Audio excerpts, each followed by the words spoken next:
I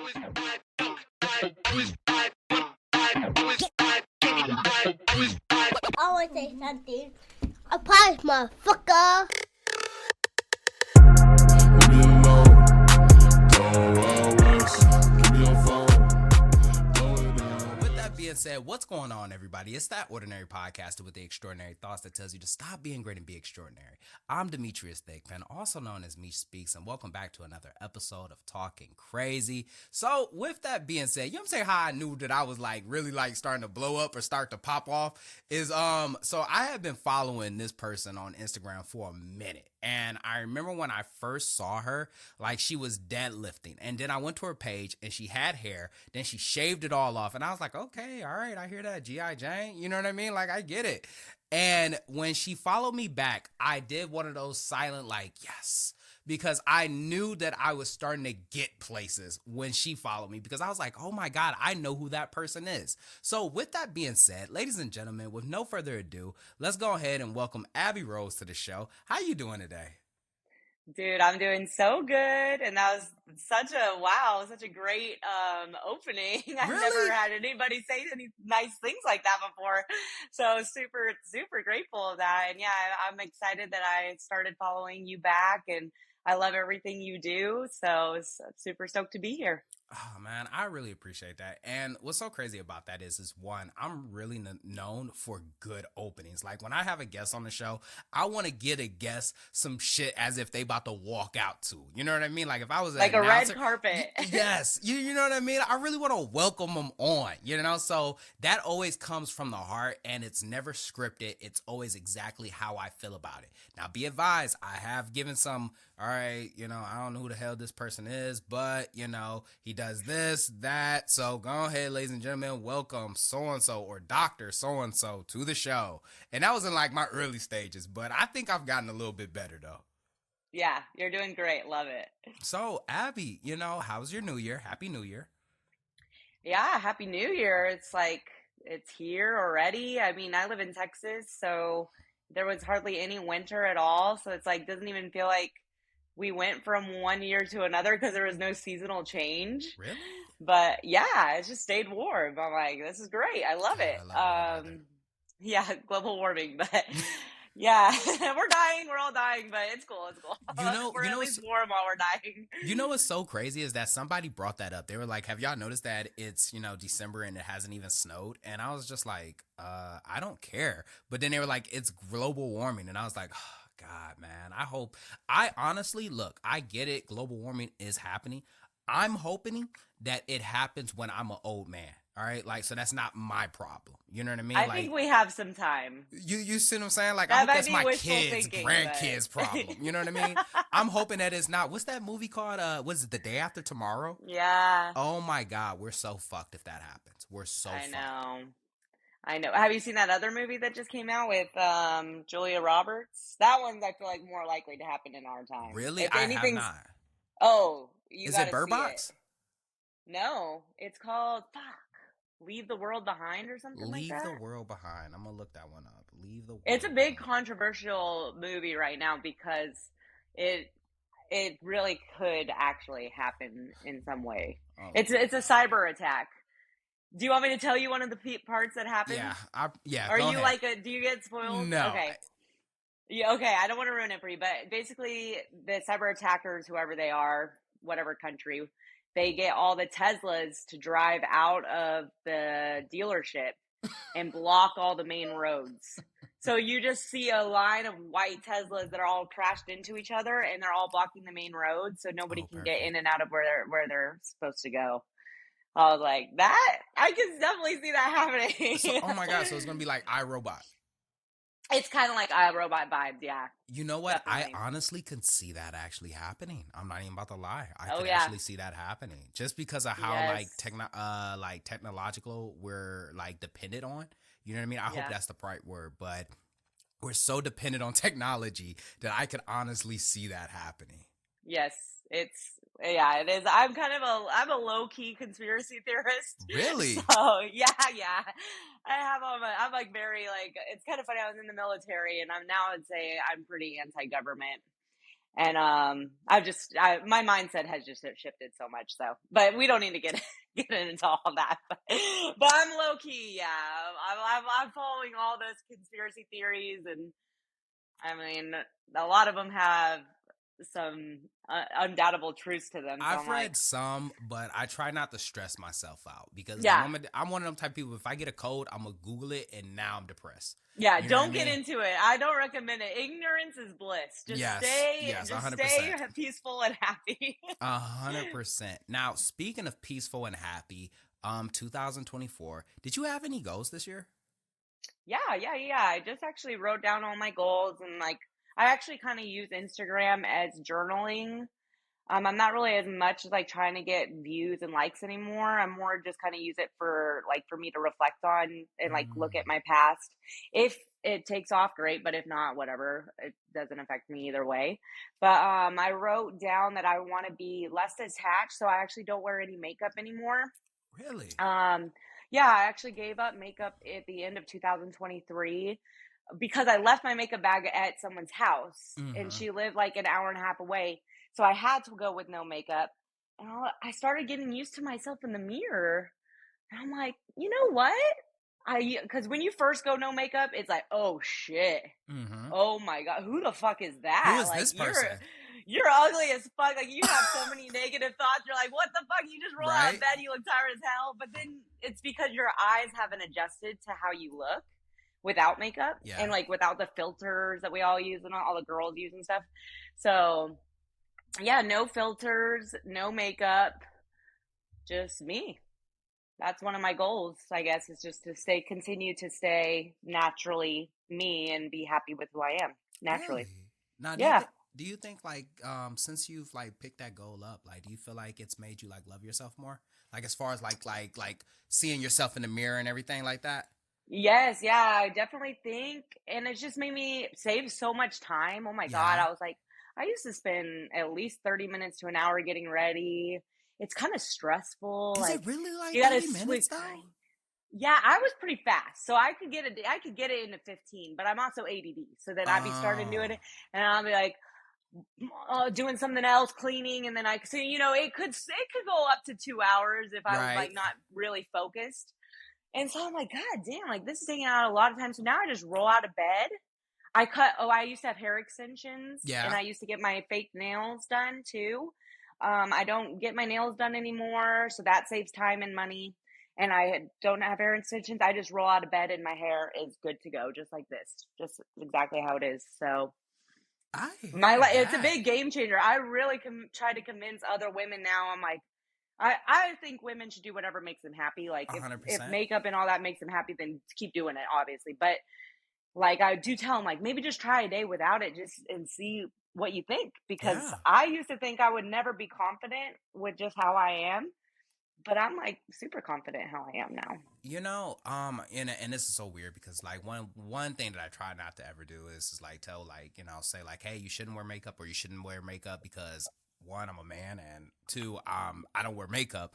But I've seen so many people like do that where they stop wearing makeup and they have grown to appreciate themselves more, just like as if just like what you said, because your eyes haven't gotten used to seeing yourself like without makeup or for a consistent period of time. So that's very interesting to see. I'm happy for you.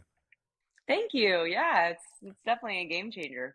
I think one of my goals for this year, and it was actually one that I actually just recently picked up, and it's to be more human. And I've noticed throughout all of 2023, I felt like I was always just on the go. You know what I mean? Like everything was done with a purpose, but never for the experience, if that makes sense. Like I'm doing I'm talking for this purpose. I'm going to this place for this purpose, not to sightsee, but I'm there for a purpose, or I'm posting just for a purpose. So I promised myself coming into this year that I will allow myself to be more human and just enjoy experiences, enjoy life's pleasures, enjoy the people that are around me without wanting something from them. So that's something that I've really been diving deep into. I love that. Thank Yeah, you. I just had a conversation with my good friend, and her goal was to just love people where they're at, and that kind of has to go hand in hand with just being human And then also just accepting humans for humans, and like not having any judgment on anybody, just loving them where they're at in their life. You know, they could be in a time period, or you could be in a time period where things aren't going well, or you're doing shitty things, or you're being a shitty human. And then, you know, a couple of months later, you can start doing self development, and then you're a little bit a better person. So it's just meeting and loving every person where they're at, and just accepting humanness, which is great.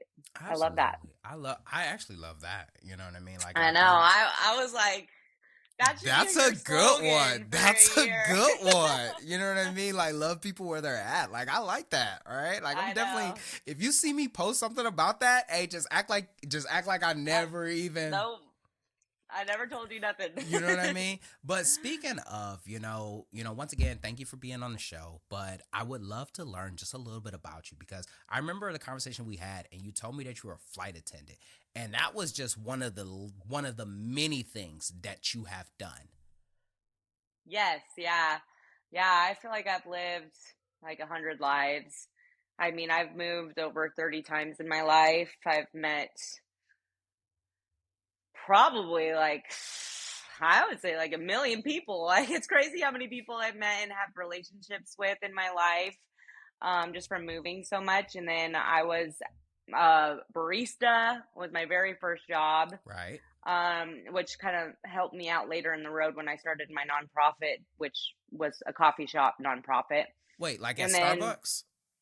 no, I was a barista. So in Seattle, Washington, it's kind of like little small mom and pop coffee shops versus Starbucks.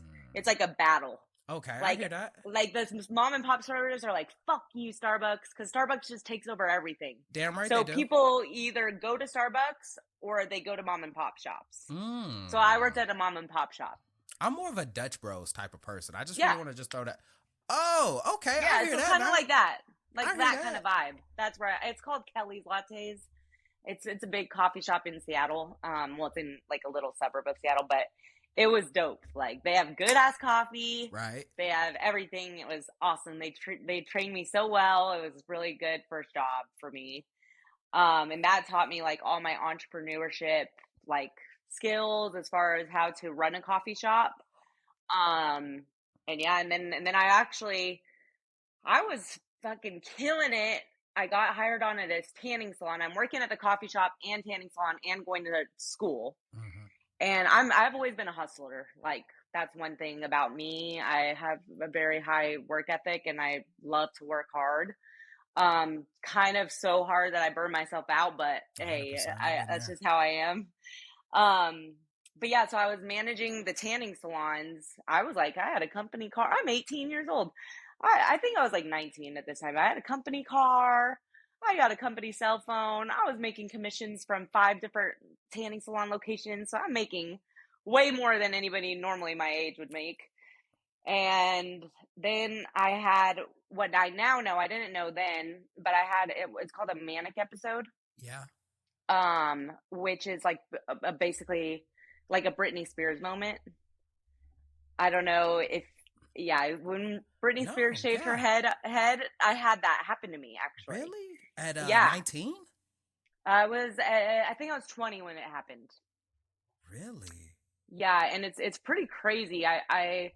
It's like people thought I was a whole nother person. Yeah. Like, I just quit my job that I was doing so well in, Mhm. making great money and killing it.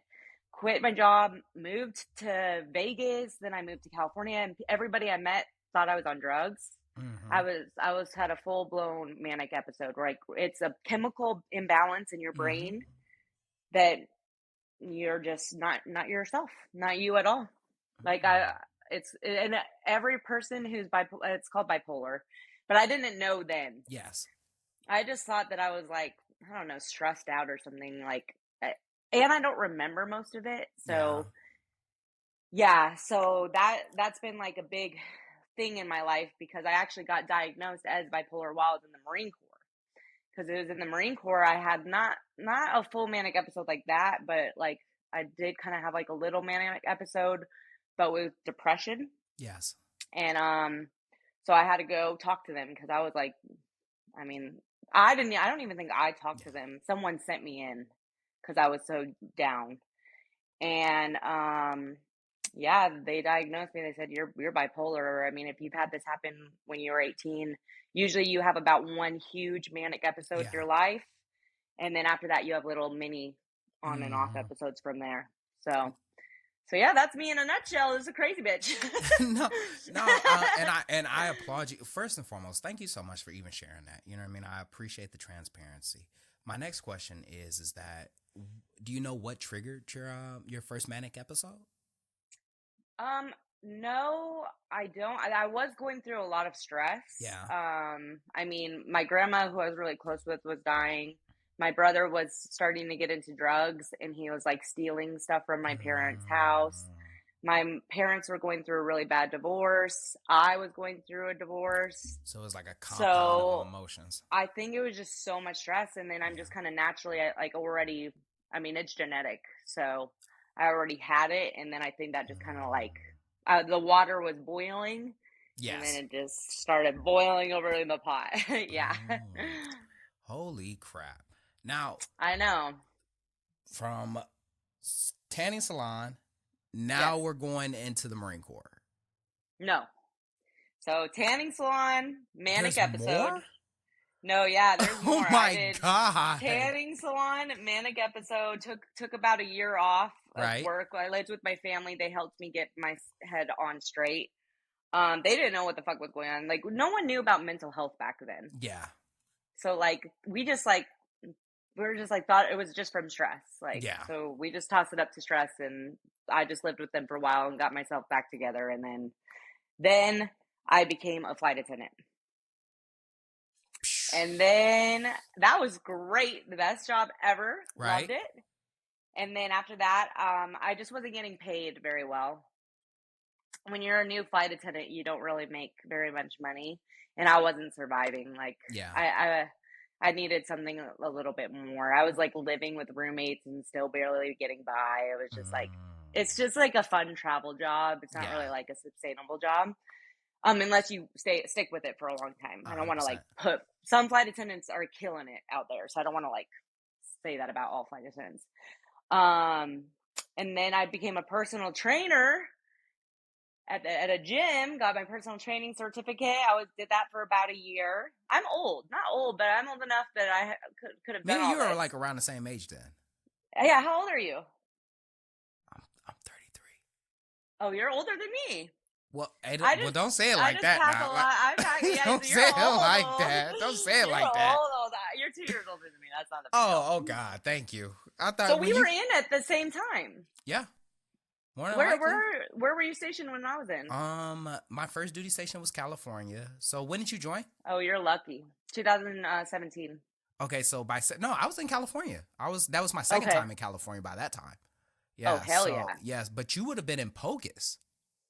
I was in Lejeune, and I was in Oh Lejeune, yeah. and then Lawton, Oklahoma was where my school was. Oh my God, that's Yeah, I got the terrible. shit in under the stick. Yeah. Oh my God. And Now- because I'm a female, they didn't let me go to California because there was no females there yet. What? So your first duty station legitimately was Lejeune? Yeah, because there was I no am females in so California. Sorry for that. I am so. Oh, sorry yeah. For that. It's place- okay though. I mean, it builds character. Yeah, that I will say it definitely builds character. I'm happy that my first duty station was California. It got a chance for me to live a little bit. You know what I mean? Yes. And experience life before I went over to Lejeune. But God, when Lejeune is terrible. driving into North Carolina and smelling those pig farms just really turned me off to everything that I was expecting. And the whole town is just like, it's That such a big. military town. Yes, Yeah. 100%. Western Strip Boulevard. club, barbershop, strip club, barbershop, strip club, barbershop. I'm like, Jesus Christ, how many barbershops and strip clubs do we need? Dude, there's But literally I like a did strip. hit up every strip club there. So You know what's so I made funny? the I best never of it. I- What? No. Well, I mean, I went to a strip club when I was in California, and California strip clubs versus East Coast strip clubs are like a night and day difference. Now, I Better will say, oh, you don't know. well, as Have you far heard that they're better? a lot better as far as like California. Well, California strip clubs were full nude. Some East Coast Oh. strip clubs aren't. They aren't like Okay. that. Now down south, it's a whole different ballpark down there. It's a whole different ballpark. I've seen like Magic City or something like that. Way too much for me. All right, way too much for me. All right, I realize like you walk in and you feel like you're in a club and it's just like, oh my god, like what are we doing?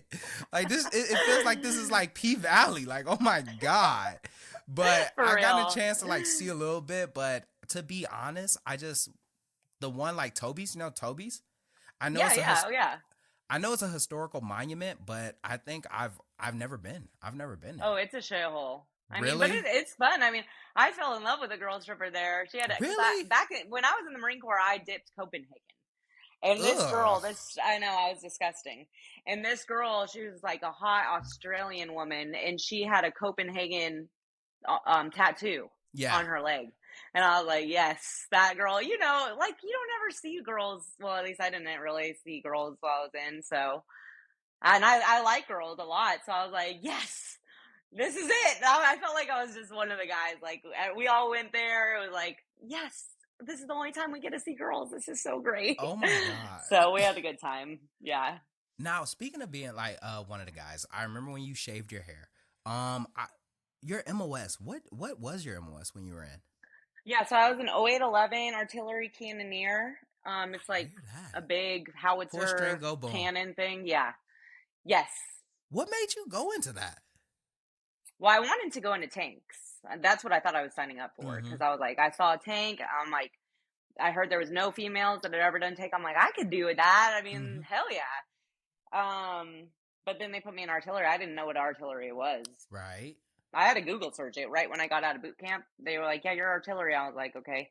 And then I got out and I'm on my little 10-day leave and I'm Googling it and I'm like, holy shit, like that's crazy. Cause those rounds are way bigger than the tank rounds. So I was like, fuck, dude. And I only weighed 115 when I was out at boot camp and I'm looking it up and it says the rounds weigh 100. I'm like, how is this going to work out? Why the fuck did they put me here? But I did it. I mean, it fucked my body up, but hey, made it happen. Better than me, cause like I remember seeing that, and I was just like, I really want to just go crash fire rescue. I want to put the wet stuff on the red stuff. Yes, that's it. So wait, what is your actual MS? My actual MOS. So apparently, in that big field of people that can go crash fire rescue, there's also HE mechanics. And when I was sitting at MEPS, my recruiter came up to, not my recruiter, one of the recruiters comes up to me and he says, do you want to be a mechanic? And I said, do I get to work on fire trucks? And he said, I don't know. And I was like, whatever. But I was just trying to get out of Detroit. Like I was literally just trying to get out of Detroit. So here I am, a 1341 fixing on HE gear that I have no idea what the fuck is, and I know they really just throw people into things that they don't know. Just toss me into There's no organization at all. I have never said I hated my job more than anybody in the Marine Corps. And like Marines would come up to me and I'm gonna be like, and I would tell them like this, look, dude, I'm just gonna keep it a buck with you, bro. I don't know what the fuck we're doing, dude. Like, I get it. I understand. I'm doing the best I can, but this isn't my forte. I don't know what the hell we're doing. I'm trying the best I can. So I will always lean on like the mechanics that had mechanical experience prior to, because, and I would just be honest. And I think that was one of the biggest things is that I wouldn't pretend like I knew. You know, those motherfuckers that would sit back Everybody and be like, in the military pretends like they know. No. I'm like, there's no way. The humans, it's been proven that humans have to do something like, I think it's like 5,000 times or some shit like that 100%. Before they really learn it. And then all y'all just acting like you already know it already. I was like, no. You know what I mean? Right like this fake confidence of, well, you know, why don't you look in the TM? And I'm like, bro, like, I don't even know what the fuck I'm looking for. You know what I mean? And I would always make it like such a big, like, look, dude, like, I'm going to ask the guy that did this before he came in. You know what I mean? Yes. And I would lean on those people and I would tell them. And I'd be like, dude, like, I don't fucking know.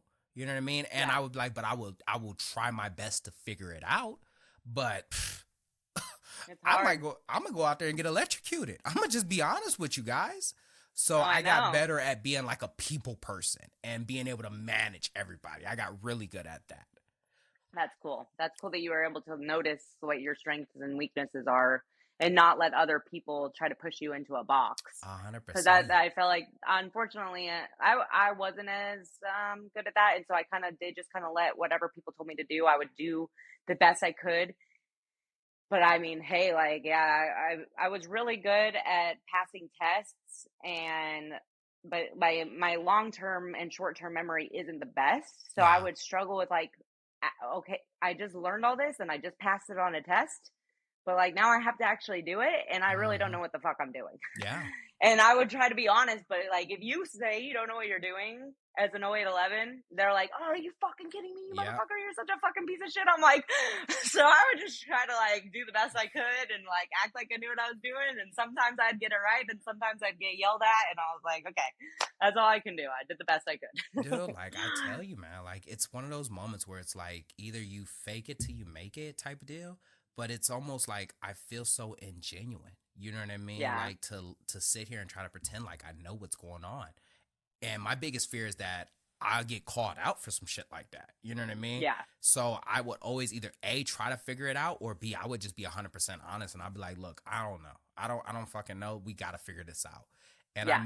I feel like that makes you, to be honest, like unhappy with yourself, dude. Like when you're not doing the right thing, so to speak. You know what I mean? Or you feel like you're constantly having to fake it, you know? So that was Yeah. always one of my biggest things, Well, you're especially when probably a really good leader because of that now. Now you probably just really know, like, okay, if this person's not getting it, I'm going to really help him actually get it, not just make him feel like a piece of shit for admitting that he doesn't know. 100%.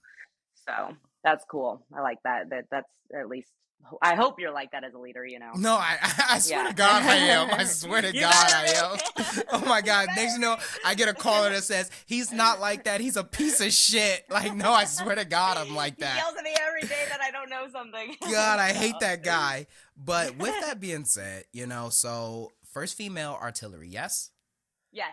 You Well, know, to pass section chief's course, there was 3 of us that got entered in at the same time. So there's 3. We were the first 3 female artillery, and then oh, I was the first female to pass section chief's course, okay. which is like when you become a section chief. Okay. Now, my next question, I gotta stop saying that out loud. But one thing, dealing with bipolar while in the military, what was that like? Well, I didn't know I was bipolar, Okay. so I've always known that I'm emotional as fuck. Yeah. Like I will be like, people will be like, holy shit, like this girl. I've never heard more people tell a person like just relax, because I'm like always like, let's fucking go, like holy shit. So because that's like being manic when I'm like, hell yeah, like so driven. I would wake up at like 4 a.m. to study all my artillery knowledge before anybody else was awake, go do PT, go eat at Chow while I'm studying again. And then fucking, I was like carrying like 10 rounds, as many rounds as I could back and forth whenever we're out in the field. Like I was just like a go-getter. But then on the downside of that, you would burn out. And I'm like, because you're so manic, like it's not normal for someone to be that like go all the time. And then I get severely depressed, and I had one of the most severely depressed because usually I'm more on the manic, the hyper side. But when I was in the Marine Corps, because the culture was so crazy and like, I just didn't feel myself. I felt like I really had to change who I was to fit in. I felt like I had to like make myself uglier so I wasn't called a slut. That's why I like was cut all my hair off and like just kind of like acted like a bro, so people weren't calling me a slut all the time, because I I've admitted in the other podcasts, like I am super sexual person, and so I was always afraid like, oh my God, I hope nobody finds out I fucked this guy, because everybody's gonna call me a slut. Oh shit. And it was just so much all the time. You're always thinking like, what the fuck? Who am I? What am I doing here? I'm normally a really nice person. I love humans. In the Marine Corps, like it's normal to like put each other down, like you're a fucking piece of shit. Like that's hilarious to us. Yeah. And it just wasn't me. Like I'm just really not like that naturally. I kind of am now, because it's like, when you're in for 4 years, it becomes kind of a part of you to like roast each other and talk shit to each other and stuff. But like all the time, 24/7, you're a fucking piece of shit. I'll fuck you. Like, and getting drunk all the time. And it's just, it started to wear on me, dude. And so I had a pretty down night. And thankfully I had a friend walk in on me, because I was really thinking about committing suicide. And I was just depressed as fuck. I just didn't know who I was anymore. I felt like I lost myself. I joined the Marine Corps because I wanted a purpose. Yeah. And I'm just fucking sweeping shit. You know how it is. Like, you're No. told that you're going to go to war and you're going to defend your country. That didn't happen. I'm just fucking sweeping up shit that they tell us to sweep, telling other people. And then when you become a corporal, then you just tell other people to sweep up, pick up Yeah. cigarettes. It's just, I felt lost. I was like, what the fuck am I actually doing? So yeah, I got really depressed. Someone found me and I ended up getting checked in, and then they did a whole medical evaluation, mental health evaluation, which for people who know, I went through all that and they were not going to kick me out at all. So like, people who are scared to speak up about their mental health, No, like 100%. they full-blown diagnosed me as bipolar, which is a pretty severe mental health. That's not like, it's pretty severe. That's one of the big ones. Big Like, one. yeah, that's one of the. Like, a girl says she's bipolar, you usually don't date that girl. You know? You know, hey, that's usually in the DSM. Like, it's highlighted. You know. Yeah. So, and they still didn't kick me out. They, like, if I wanted to stay in, I could have. They never said like I couldn't re-enlist. They actually like they were wanting me to re-enlist and stuff. Because that was like one time. I feel like overall it kept my emotions under control for the most part. I really did not ever want people to see me cry. Yeah. But so, because I was like, I didn't want to be seen as weak and all that, and especially being like one of the only females, I didn't want to be like a crybaby. So I would have big panic attacks, but I would just go in my room and have panic attacks on my own that no one ever saw. So I was really suffering for a long time while I was in, just hiding it from everybody. And I wish I would have gone to them earlier. And I did go during lunch too. Like, a lot of people are like, oh yeah, like, oh, they just go to medical all the time to get out of work. Yeah. I would always go to medical on my lunch breaks. So people never even knew I was going to medical and stuff. And I would say it was for my neck because I was having neck issues too. Yeah. So I would just say it's for my neck, go to medical, boom, no big deal. And they, like I said, they were never going to kick me out. So I just wish that I would have said something sooner while I was in, so I didn't have to suffer for as long. No, 100%. And once again, I appreciate your transparency, you know, and I feel like we still have a long way to go, but we have made so many leaps and bounds when it comes down to mental health, especially within the military. You know what I mean? Like, motherfuckers used to sit back and say, like, don't go to the wizard because you're going to get kicked out. Or people would just pretty much try to either try to drink their mental problems away, or ignore, you know, the issues that are going on with their lives, or because we were just so ignorant, just misdiagnosed it, you know? So yeah.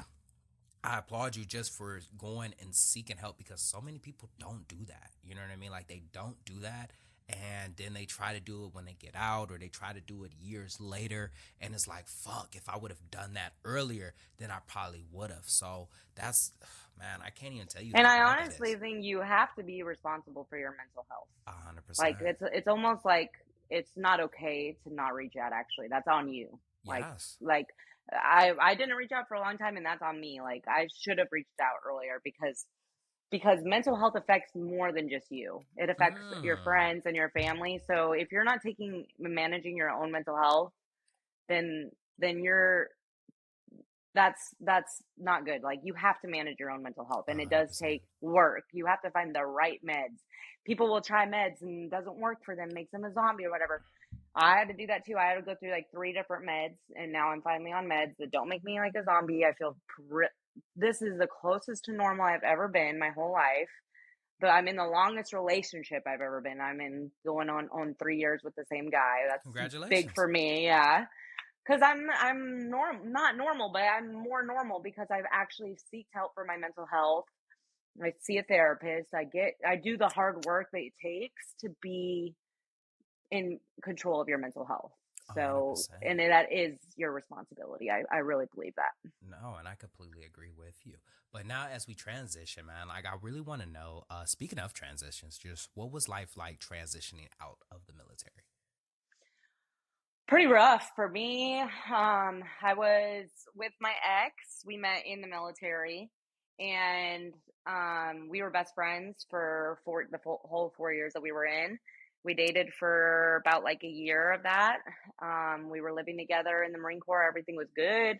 Like, met his family. Everything was great. we move and just things went downhill. He was like 6 years younger than me, and he went back to his old high school town and got reunited with his old buddies, and like we Mm, just we just started not seeing. We weren't really like living on the same path, and also I was not on meds at that time, so I was also admittedly all over the place.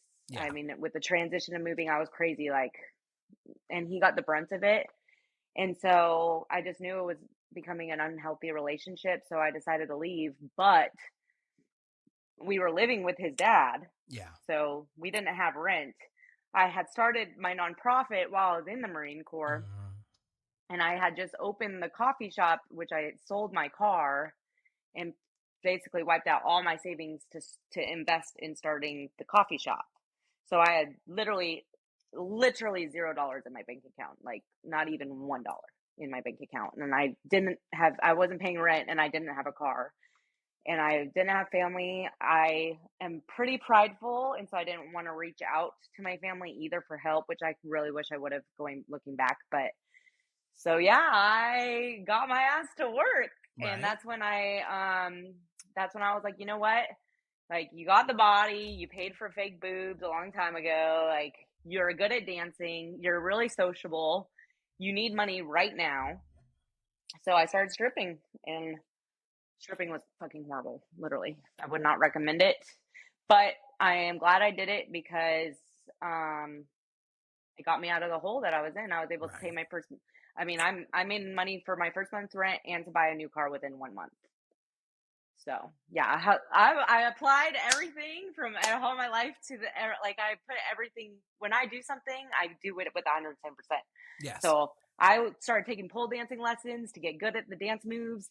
I was like every single person. I was like, "Hey, what's up? How's it going?" I'm just a talker, like You if do you have a can't great tell. personality. I will Yeah, say, I like you love can tell that talking. you're like a talkative person. Yes. Yes, and I love hearing people's stories, and that's what being a stripper is about. It's not about sexualness. It probably is maybe a little bit, but it's more about being a therapist.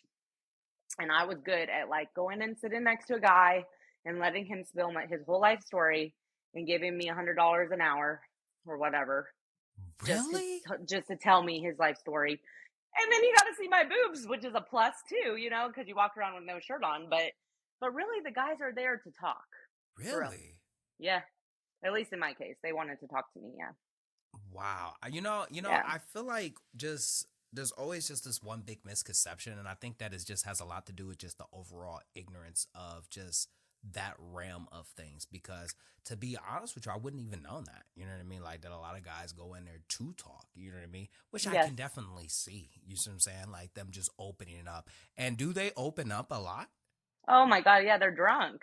So Oh they're my just there God. spilling the tea, spilling everything about their wife that they hate, spilling everything about the stress of work, just letting it out because men really don't really have very many safe places to do that. So to the stripper that they don't Mm. because men don't really think much about strippers. They're just like, oh, whatever. So they're like, okay, like, I mean, I can tell this girl like that she doesn't mean nothing, so I'm just gonna tell her everything. So it's Hmm. almost like a fire and forget of their emotions.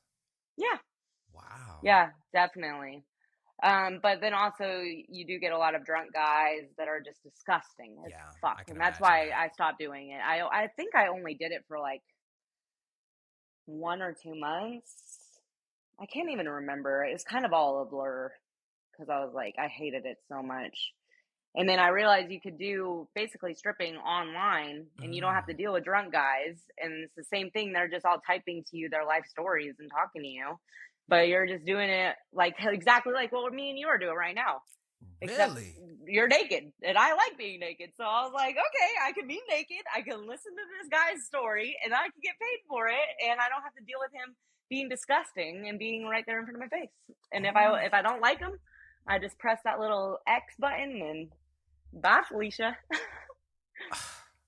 Interesting. I Yep. just I just wrote that down and I underlined that real quick just for like just food for thought later on down the line. Oh But yeah, if people over sexualize the sex industry. Like I think it's because of movies, but like yes, you are naked, but like really, it's just human connection. mm, Yeah, it's all perspective. I Yeah, can definitely if see you that. wanted to make it a completely sexual experience, you can. But I don't think I'm that type of person. I was even kind of considering becoming a sex therapist because I genuinely love sex and I You think sex is so should. beautiful and I love talking to people about sex. And Yeah. so, yeah, but I tried the whole school thing and I'm so like all over the place. It's Yeah. hard for me to sit for like hours and the teachers, I don't know. they're Maybe so have a podcast. horrible. Yeah. Yeah, That's that'd be always on the cool. table. That's always on the table. Yeah, yeah, I know. It's just unfortunately like my time.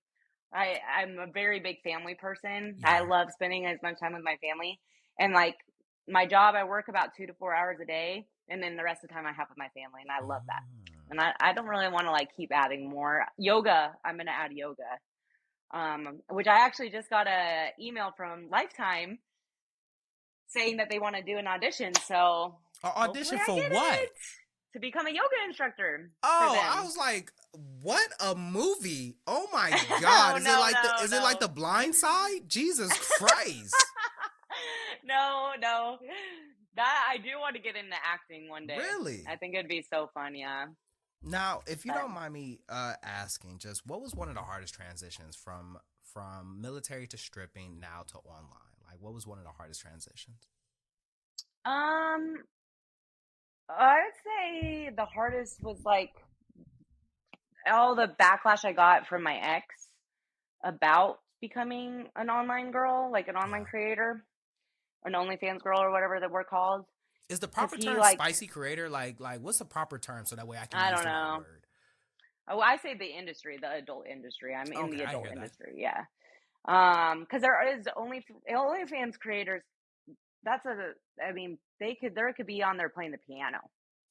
Like there are legit OnlyFans creators that are not doing porn, and then Mm, there's OnlyFans girls that are just showing their boobs. I mean, I personally don't really think that's porn. okay. Maybe to some people it is. It's kind of like Playboy girl type thing. Yeah. And then there's OnlyFans that are doing porn, and I would say that's like you're in the adult industry at that point. Yeah. Mhm. So yeah, I would say like the backlash I got from my ex, and just like he literally like I remember him saying you're because me and my ex were best friends for 4 years. Yeah. So like even though we broke up, like it was still really I still care about him as a human, and I still don't want him to think I'm disgusting. Like Yeah. this motherfucker watches MILF porn every fucking night of his life. We used to watch MILF porn together. And so I'm disgusting because I'm making MILF porn, but you can watch it? I'm like, The you don't think that those hypocrisy. girls are disgusting? I'm like, it just confused me.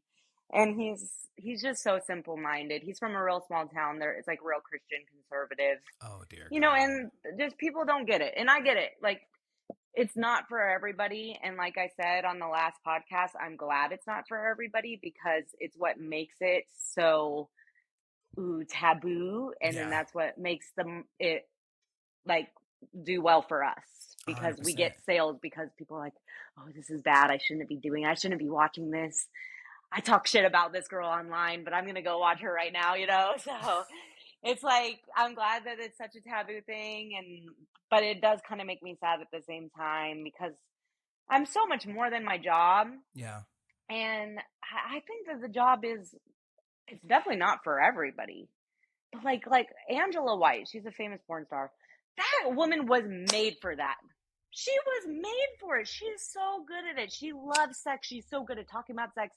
I heard her talk about the vagina. She knows every single part of the vagina.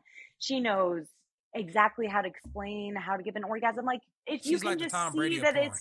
it's her passion, yes. And like what is wrong with that? Like let people do their thing that they're good at. Like, and I honestly feel like I'm one of those people too. Like I'm a naturally sexually driven person and I love talking about sex. I love it. I love being open about sex and that's my thing. I'm not forcing it on anybody. Yeah. I don't it's for 18 years and older. I'm very big about that. Like my family is not home when I'm working. They do not know anything about it. It's legal. It makes me good money in a short period of time so I can spend time with my family. I just don't see what everybody's so fussed up about it. I mean, think it has a lot to do with like I guess like the taboo aspect that you had mentioned earlier. You know what I mean? yeah. And it's just like one of those because I think me talking to you gave me. I've always been an open minded person. I've always been, and I pride myself on the fact that I'm very open minded. But I think talking to you gave me a different perspective coming into the scenario in general, and just looking at just the overall as like society's starting to evolve. You know what I mean? Like where it's not necessarily such a bad thing in the sense of like, oh my God, well, you shouldn't be doing this and you shouldn't be doing this. No, like you should be doing the thing that is going to make you money and the thing that is going to that's going to bring you happiness. And I think those two driving factors should be what you're doing in life. Do people want their kids to grow up and be doctors and lawyers and X, Y, and Z? But some of those dreams just isn't for everybody else, or those realities aren't for everybody else, especially given what is going on within their lives. So as long as you're able to be with your family and to be happy, I think that's one of the biggest things right there. Because a Yeah. lot of times, like people come into these scenarios, get out of the military, fall flat on their fucking face. And it's like, damn, that's fucked up for them. And I think initially, especially for me, and I will say this, especially for me, when I saw like a lot of people within the military, because one thing that I have noticed is that a lot of military veterans are now moving towards OnlyFans. And I'm just like, damn, like what is the connection with OnlyFans and the military service where it's like transitioning straight out of the military into OnlyFans? Like, Because there's a market for it. That's why. I mean, it's just like guys like girls with big boobs, guys like girls that were in the military. So there's you already have a base of customers that are going to buy from you. Like all my following is men, and so men are my customers. You know what I mean? So that's the reason. I mean, it's pretty simple. And I do think I said before, I think it's military people are more. From what I noticed, military people are pretty sexual. Yeah. Like all of them were like a bunch of horned up, crazy devil dogs is what they call them, because it's just they're all sex crazed guys. So it's kind of like makes sense. I think that it would be.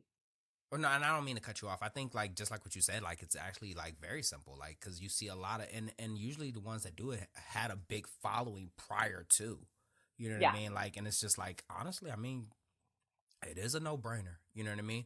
It may not be for everybody, but at the exact same time, it's just like, it is. You know what I mean? Like, to be able to transition over, especially when you take in the factors into consideration. I think it catches a lot of people off guard when you see them and it's just like, oh shit, like I used to be in formation with this person. You know what I mean? So it's like, I think that's the wildest part right there is like, and my next question is has anybody from like a past unit or anything like that, and you don't have to answer this if you don't want to, but is there anybody like in the middle, like that you serve with reached out to you is like, oh my God, like I subscribe. People are still subscribed. I think I've had some like couple long-term subscribers of people I've served with. So, and they probably talk shit about me behind my back on little group forums and stuff, but I don't give a shit because I'm getting paid from them, and I think they're just talking shit to like make themselves feel better. And like I said, like I don't really care about all the drama part of it. Like as long as as long as they're respectful to me directly, then I'm good. Like, and thankfully I don't have very many people that are mean to me. Like I don't get mean comments on my page and stuff like that. Yeah, no, I really don't. I'm sure behind my back people say stuff, but that's like I really don't really care. If you're disrespectful to me in person, I'll just delete you and block you, and you'll have nothing to do with my life. But if you talk shit about me behind my back and I don't know, like I'm so oblivious, I really don't give a shit. I remember you saying that, and that caught me so far off guard that I get some bullshit, and I'm like, bro, like what the fuck am I doing wrong? And when you were like, nah, like I actually don't get that. You know what I mean? Like I'm my community is actually pretty cool. I'm like, God, I'm so jealous. But the way you market, which is smart, is to push. It's like to get that shock factor. Yes. So you're gonna get people like that. I don't really market myself like that. I mean, I just do sexy stuff on my one page, and then on my other page I just use it. Like I have a personal page that I just post whatever I feel like. Like I said earlier, I use it as like a journaling thing. But like on my sexy page, I just post a sexy thing, takes 2 seconds, boom, post that on there, and then people just write, oh my God, Bob's. Because apparently they don't know how to spell boobs.